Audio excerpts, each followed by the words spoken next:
As the 89th legislative session moves forward in Austin, some lawmakers are focusing on the growing learning gaps seen in children across the state. House Bill 123 aims to support kindergarten readiness, giving educators the resources they need to identify learning roadblocks in earlier stages of life.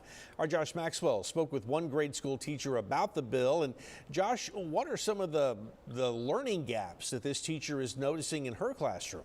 Mike, the woman I spoke with teaches 5th grade, meaning her students are already at that transitional stage from middle school. Even so, she says she's noticed students struggling with number sense, and it's something she says can hurt them once they step into more complex subjects.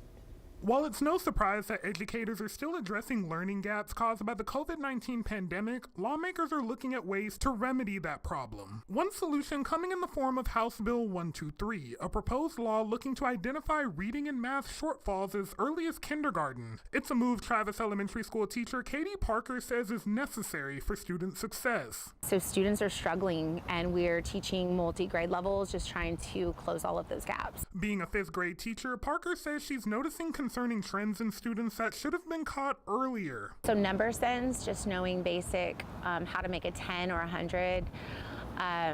Problem solving, they're struggling with problem solving. That bill would provide funding resources to help educators close that gap. Parker says there can be long-term consequences if children aren't helped at an early age. Imagine being a 5th grader and you have the knowledge of a 3rd grader.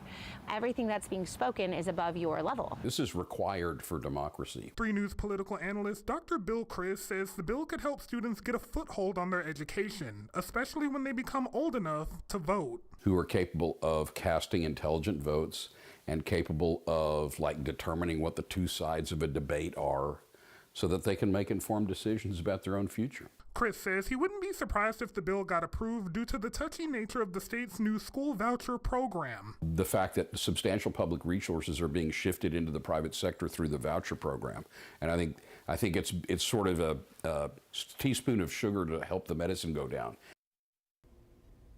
Now, while HB 123 received final House approval today, it still has to get Senate approval before it makes its way to the governor's desk.